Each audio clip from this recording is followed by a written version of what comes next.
दोस्तों, जय माता की। आज हम बात करेंगे योगासन के बारे में कि योग क्या है और इसकी शुरुआत कब से हुई। दोस्तों, यूं तो योग का सीधा सीधा मतलब होता है जोड़ना। योग के माध्यम से हम अपनी आत्मा को उस परम सत्ता से जोड़ सकते हैं जो हमारी जननी है, समस्त आत्माओं की जननी है। और आसन के द्वारा हम अपने शरीर को निरोग व स्वस्थ बनाकर रख सकते हैं और इसके साथ ही अपने शरीर को नियंत्रण में रख सकते हैं और अपनी मन चित्त वृत्तियों को भी नियंत्रण में रखने का अभ्यास कर सकते हैं। दोस्तों, योग का मूल लक्ष्य होता है शरीर, मन और श्वास, इन तीनों चीजों पर अपना नियंत्रण प्राप्त करना। और ये योग से ही संभव है। तो दोस्तों, योग बहुत प्राचीन विद्या है। इसे भगवान शिव के द्वारा प्रचारित किया गया है, वही इसके प्रणेता माने जाते हैं। इसलिए भगवान शिव को भी योगी कहा जाता है। इसके अलावा आगे चलकर इसे सप्तऋषियों के द्वारा भी अपनाया गया और सनक, सनंदन, सनत कुमार, सनातन, इनके द्वारा भी योग किया गया, प्रचार किया गया। इसलिए उन्हें भी योगी कहते हैं। फिर आगे चलकर वेद पुराण शास्त्रों की रचना हुई, ग्रंथों की रचना हुई। फिर आगे और ऋषि हुए, महर्षि पतंजलि, जिन्होंने वेद पुराण शास्त्रों से योग विधि को निकालकर एकत्रित किया और योग सूत्र ग्रंथ की रचना की। और महर्षि पतंजलि के द्वारा भी इसका बहुत प्रचार प्रसार किया गया, उनके द्वारा भी योग अपनाया गया। दोस्तों, हम ऐसे भी देख सकते हैं कि योग बहुत प्राचीन विद्या है। लगभग 100 साल पहले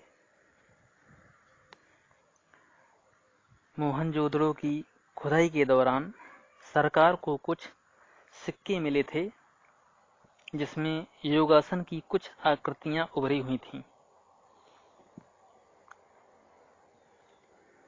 इससे भी पता चलता है कि योग बहुत प्राचीन विद्या है।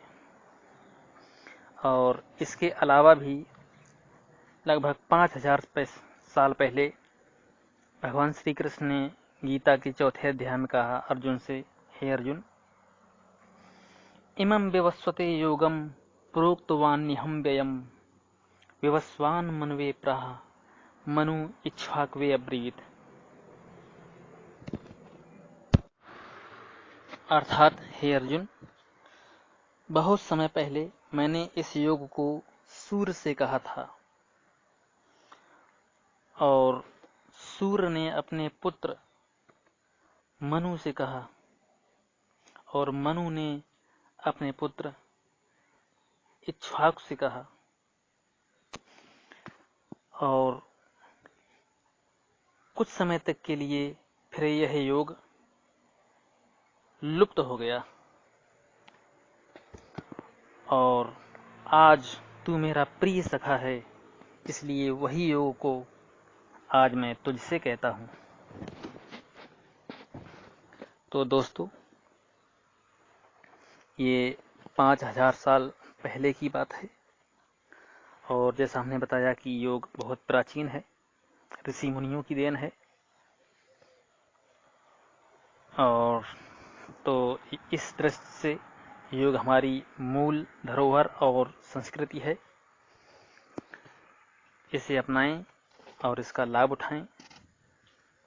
दोस्तों, अपनी मूल धरोहर और संस्कृति को खो करके या भूल करके कोई भी व्यक्ति बहुत अधिक समय तक निरोग व सुखी नहीं रह सकता। इसलिए भोजन की तरह जिस प्रकार से अपने जीवन में आपने भोजन को एक हिस्सा बना के रखा है कि हम भोजन नहीं करेंगे तो मर जाएंगे, यही सोच योग के प्रति रखें और योग को अपने जीवन का एक अंग बनाएं, एक हिस्सा बनाएं, उसे करें और उसका लाभ उठाएं।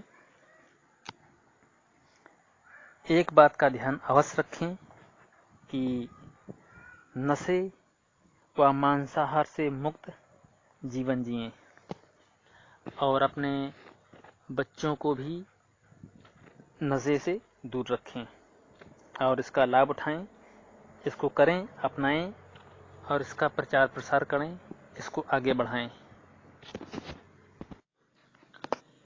इसी में ही हमारे सभी प्रकार की उन्नति, चाहे वह भौतिक हो या आध्यात्मिक, सब कुछ इसी में ही छिपा हुआ है। जय माता की।